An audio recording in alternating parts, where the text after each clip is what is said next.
Alors l'adaptation de la loterie est suite à une lente réflexion de ma part, parce que c'était un projet un peu hors du commun, dans la mesure où d'une part il s'agissait d'une nouvelle assez célèbre aux États-Unis, écrite par ma grand-mère. Donc il y avait à la fois une importance, on va dire, culturelle et familiale, qui rendait les décisions un peu difficiles. Par moments, depuis quelques années, par moments, j'y pensais, puis j'ai mis le projet de côté parce qu'il y avait une deuxième complication qui était par rapport à la structure de la nouvelle, le style qui est très particulier, qui n'est pas facile à adapter. Il faut vraiment faire attention parce que la nouvelle fonctionne vraiment par rapport à ce qui n'est pas dévoilé et qui fonctionne d'une certaine façon quand il s'agit juste de langage écrit, mais dès qu'on passe à un format visuel, il ne faut pas trop dévoiler les mystères de ce qui va suivre, parce que sinon voilà, ça gâche le plaisir de la lecture.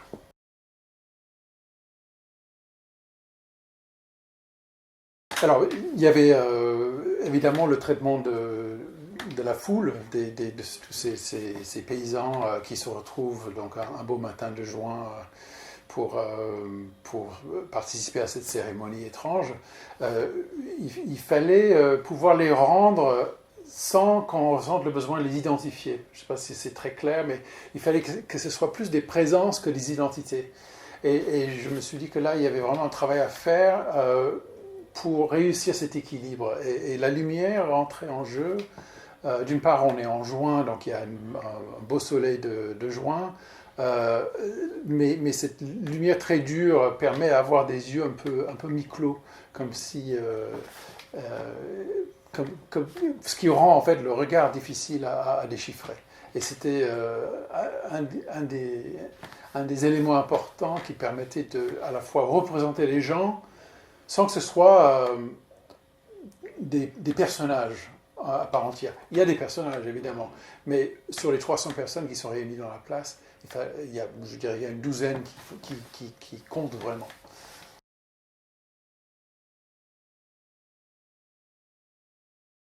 Déjà, dans la nouvelle, il y a une très grande économie par rapport au dialogue. Il y a pas mal d'informations qui est transmis par un narrateur omniscient.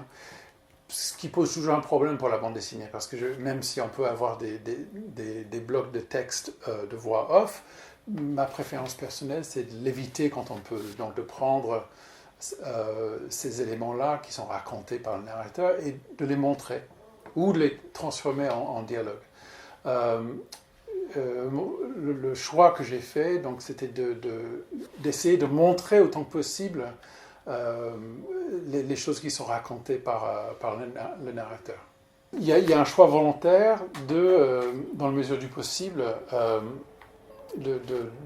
vraiment de développer ce lieu, l'architecture, les paysages qui sont importants, parce que ce qu'on apprend au fur et à mesure que les cérémonies avancent, que c'est une des raisons un peu ancestrales de cette cérémonie, c'est lié très, très étroitement à la terre et à l'agriculture.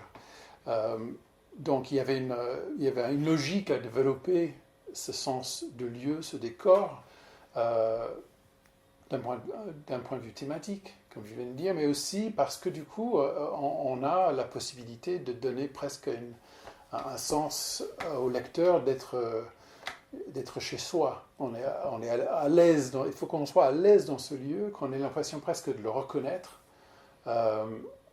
pour qu'à la fin, on soit pleinement surpris et choqué par ce qui va se passer. L'autre choix que j'ai fait, notamment tout au début de l'album, c'est de prendre 2-3 phrases qui étaient dans la nouvelle d'origine et d'en faire des scènes. Pourquoi ? Parce que déjà, dans la nouvelle, le narrateur nous raconte qu'il y a une boîte noire avec des morceaux de papier dedans, dans un a une tache noire. Mais il fallait montrer ça, il ne fallait pas l'expliquer. Donc, j'ai créé une première scène qui est effectivement prise d'une phrase dans la nouvelle d'origine, et qui montre donc Mr. Graves et Mr. Summers se réunir la veille dans la boutique de charbon de Mr. Summers pour préparer la cérémonie, ce qui nous donne tous ces éléments-là visuellement. Pas besoin de dialogue, j'imaginais cette scène se dérouler dans un silence absolu ou quasi absolu, ce qui rajoute à la gravité et qui donne tout de suite un certain élément d'inquiétude. Ce qui est important parce que cette inquiétude, il faut que ça rôde en permanence autour de l'action sans qu'on puisse identifier d'une façon spécifique d'où ça vient. Ça vient parfois de regards un peu inquiets, difficiles à comprendre, des échanges un peu secrets entre les personnages, mais jusqu'à la fin, on ne doit pas vraiment mettre le doigt dessus. C'était nécessaire, c'était encore une fois un choix que j'ai fait parce que, là je vais revenir en arrière par rapport à l'histoire de la publication de la nouvelle d'origine en 1948, j'étais surpris de relire le courrier qu'a reçu ma grand-mère suite à cette publication. Pour ceux qui ne connaissent pas l'histoire, c'est une nouvelle qui est parue dans le New Yorker en juin 1948 et qui a fait scandale, qui a provoqué le plus grand nombre d'annulations d'abonnements jamais vues par le magazine depuis. Ce qui a choqué les gens en général, c'était d'une part, ils ne comprenaient pas, ils voulaient des explications par la fin, mais une grande partie aussi qui était persuadée qu'il s'agissait de faits réels, qui estimait, qui avait compris que ce n'était pas une fiction, mais un document, un reportage, et qui demandait en plus souvent, qui voulait savoir où se passait cette loterie-là pour pouvoir y assister l'année suivante. Voilà, donc je me suis dit, il faut vraiment que les dessins captent ce réalisme-là, la simplicité du langage, véhicule aussi cette ambiguïté par rapport au réalisme de ce qui est raconté. Donc je me suis dit, les dessins doivent correspondre à ça, doivent avoir ce même niveau de réalisme, limpide, simple, c'est pas un photoréalisme non plus, mais c'est quelque chose qu'à la limite je veux que le lecteur puisse se demander si je dessinais pas à partir d'une réalité observée.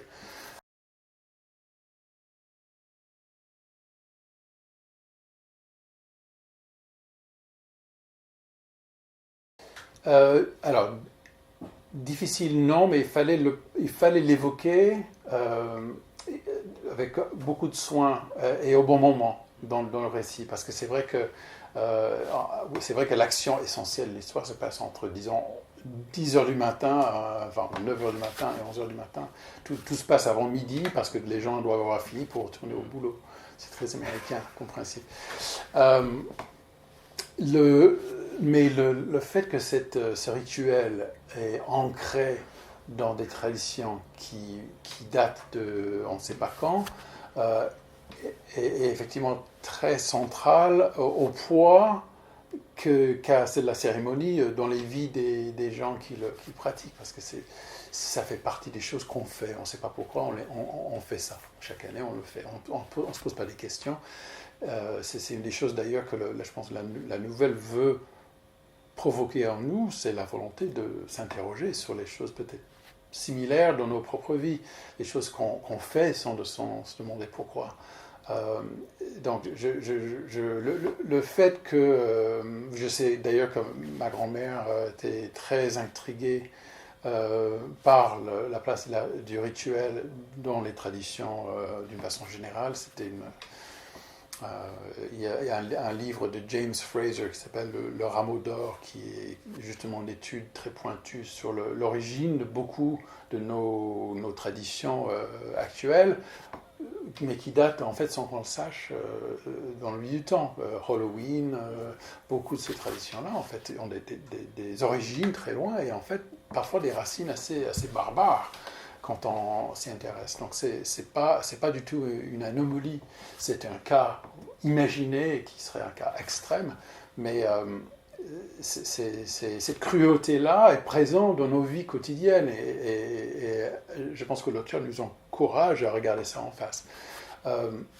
Donc voilà, cette réflexion sur le temps, sur l'histoire, sur nos propres histoires, sur l'histoire de nos sociétés et tout ce qui est dedans, je pense que c'est un des buts, un des souhaits de la nouvelle, c'est qu'on réfléchisse dessus.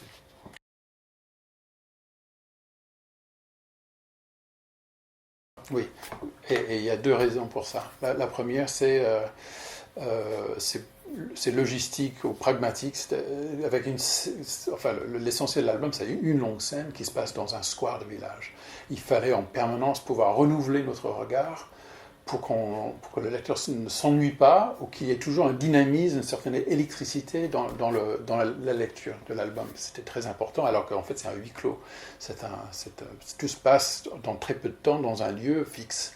Et pour ça, il fallait vraiment se servir de toutes les astuces possibles pour en permanence revenir sur l'action en cours, pour que ce soit toujours dynamique et pouvoir renouveler le regard en permanence. Donc avec des cadrages qui changent, des compositions différentes, parfois des gros plans, et puis quelques pages plus loin, la vue de loin sur la scène.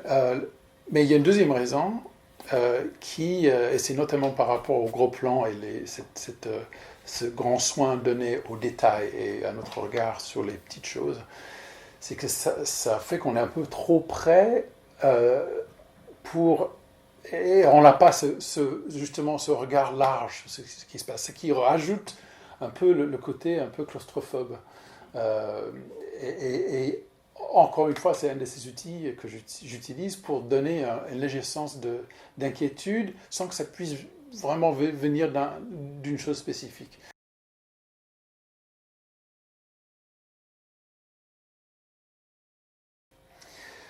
Alors, d'une part, oui, parce que le texte, il y en a peu, mais il faut qu'il y ait un grand poids donné à ces quelques paroles prononcées. Donc, effectivement, en ayant peut-être une planche avec beaucoup d'images et quelques petites bulles, ça a tendance à rehausser l'importance qu'on donne à ces paroles-là encore une fois, dans la mesure où on cherche les indices, on les cherche aussi dans les paroles, et en général, on n'en trouve pas. L'autre chose par rapport à cet équilibre image-texte, c'est que je pense que, comme j'ai dit tout à l'heure, le paysage, l'architecture sont vraiment des personnages, et il fallait leur donner la place nécessaire à ce qu'ils puissent s'exprimer.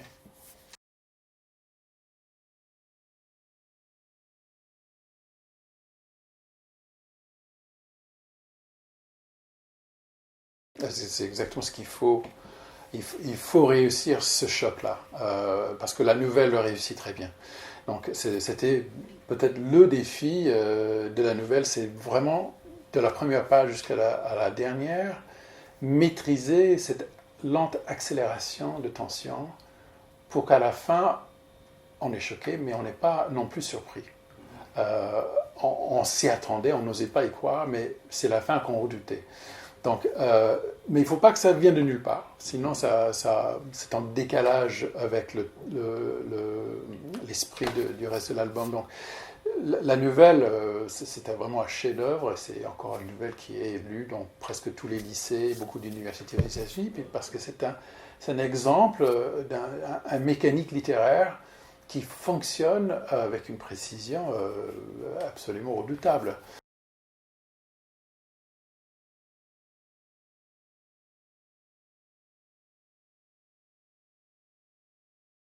Oui, c'est évidemment un des messages, on va dire, de la nouvelle. C'est, je vais dire mise en garde, c'est une observation sur la nature humaine.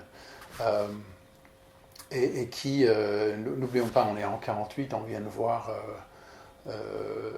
des choses incroyables se passer en Europe quelques années plus tôt, où on voyait des gens se comporter un peu d'une façon absolument barbare, un peu presque par automatisme. On était à la veille de l'arrivée du macartisme aux États-Unis, où il y a cette même sorte de mise en marche presque de zombies machinés par la peur et la haine. Donc, on est dans une période où malheureusement ce genre de comportement est pas si loin de ce qu'on peut observer de l'humanité.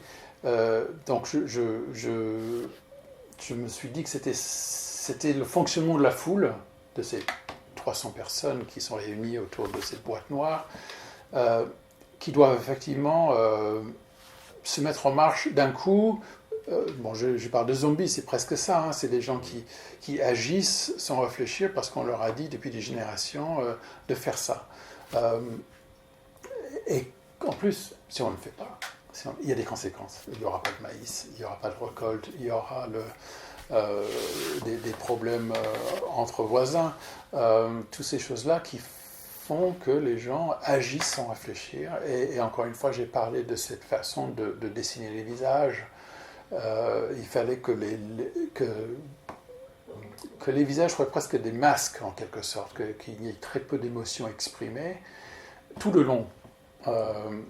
Et en fait, nous, lecteurs, ça fait partie des choses qui nous dérangent, parce qu'on cherche dans les yeux de ces gens-là pour savoir qui ils sont, ce qu'ils vont faire, de quoi ils sont capables.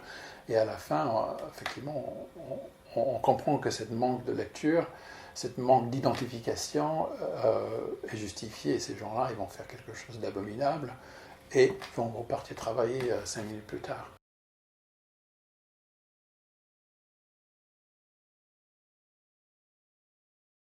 Oui, je pense que c'est une nouvelle qui est pertinente maintenant. Euh, beaucoup de journalistes américains remarquaient que par rapport à l'élection de M. Trump, cette nouvelle avait malheureusement une très grande pertinence par rapport à l'actualité américaine. Qu'on est devant une situation où les gens agissent aveuglément par peur.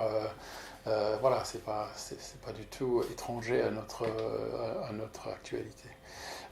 Maintenant, je crois qu'il ne faut pas trop prêter un sens spécifique à ce genre d'œuvre littéraire. Ça limite. Je pense que c'est une nouvelle qui parle de beaucoup de choses, dont ça, mais aussi qui parle de la nature humaine dans un sens beaucoup plus vaste. Et il ne faut pas enlever cette subtilité, cette ambiguïté dans ce que l'auteur voulait dire par cette nouvelle en le ciblant trop spécifiquement sur notre actualité là. Je pense que cette nouvelle, je l'ai lue à 13 ans, à 25 ans, à 35 ans et maintenant en l'adaptant. À chaque fois, avec chaque lecture, j'ai retiré une chose différente de cette lecture. Je pense que ça fait partie des épreuves de la grande littérature, ou l'art dans le sens le plus large du terme, c'est qu'à chaque fois, selon l'étape de la vie à laquelle on le lit d'une façon différente, et je pense qu'il faut laisser toutes ces lectures possibles ouvertes en permanence pour que la majesté, en quelque sorte, de l'œuvre soit intacte.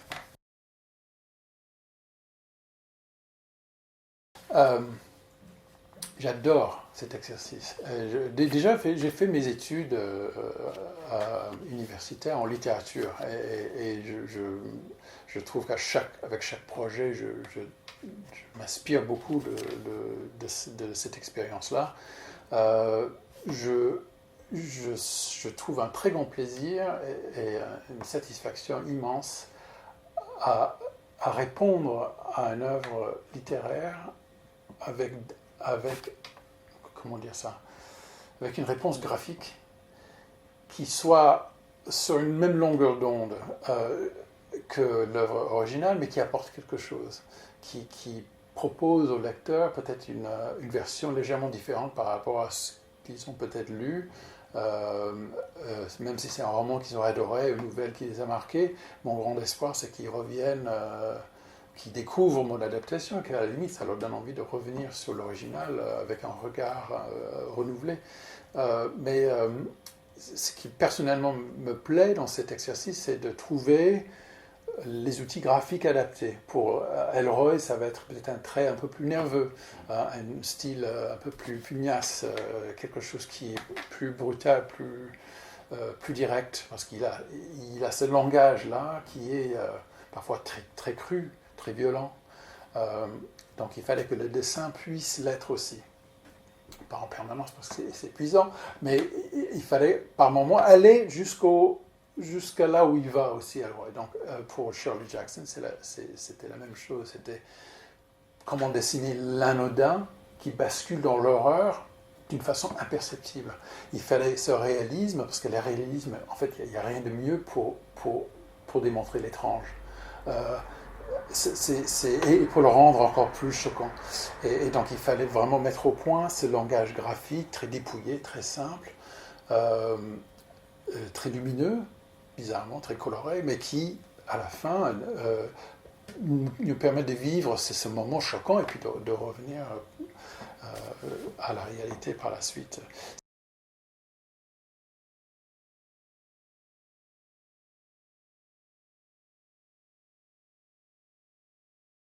Ah oui, oui, tout à fait. Je pense que tous ces romans d'ailleurs se prennent d'une façon ou d'une autre cette passivité d'esprit, on peut dire, de nous tous. Hein. On va pas dire que c'est une question de milieu, de classe ou d'éducation. C'est quelque chose qui rôde dans l'esprit humain. C'est une sorte de façon d'accepter, de se dire que qu'en fait, comme les choses étaient avant, bah, ça nous convient. Elle est en quelque sens une précurseur au mouvement des années 60, je pense.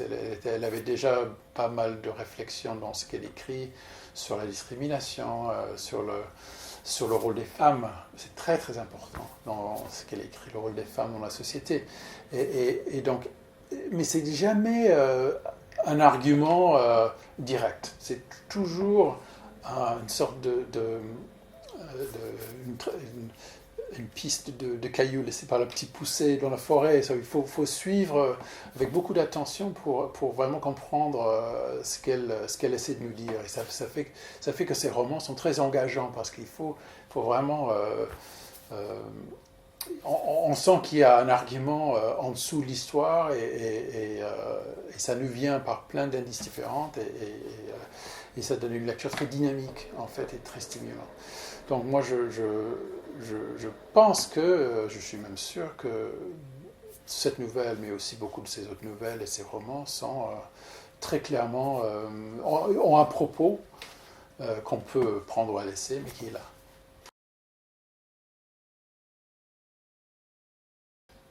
C'était très satisfaisant, j'avoue, c'est satisfaisant. C'était une exercice pour moi qui répondait à une envie que j'avais depuis longtemps. Ça, c'est toujours agréable quand on a un projet qu'on n'arrête pas de remettre un petit peu sur l'étagère du fond en se disant que quand l'occasion arrivera, je le ferai. Ben là, c'était vraiment l'occasion. C'est le centenaire de sa naissance. Il y a beaucoup d'événements autour de son œuvre, il y a une sorte de redécouverte, une renaissance aux États-Unis autour d'elle. En France, il y a Rivage qui vient de ressortir deux de ses plus grandes nouvelles, La Maison hantée et Nous avons toujours vécu au château. Il y a une sorte de cyclique naturel dans la littérature qui fait que certains écrivains sont pas à la mode et puis ils deviennent à la mode et on ne sait jamais pourquoi. Là, c'est très clairement un moment où ma grand-mère, Shirley Jackson, attire une certaine attention. J'aurais pu, je pense, il y a 10 ans, faire une version illustrée de la loterie avec le texte d'origine et des images, avec ce rapport un peu plus oblique entre images et texte qui est stimulant, que j'adore. Mais la bande dessinée était vraiment le format qu'il fallait pour cette nouvelle, parce que ça donne cette proximité. Et il aurait été difficile de générer cette même angoisse avec les illustrations. La bande dessinée permet pleinement d'aller jusqu'au bout de ce que la nouvelle exige de nous en tant que lecteurs. Donc je suis vraiment très content. D'une part, j'avais Casterman qui me soutenait à fond. Aux États-Unis, l'éditeur Farrar, Straus et Giroux qui également me laissait une liberté totale. Donc c'était les conditions optimales pour réussir ce projet qui était certes ambitieux et je pense que ça a l'air d'avoir trouvé son public. Je suis très content.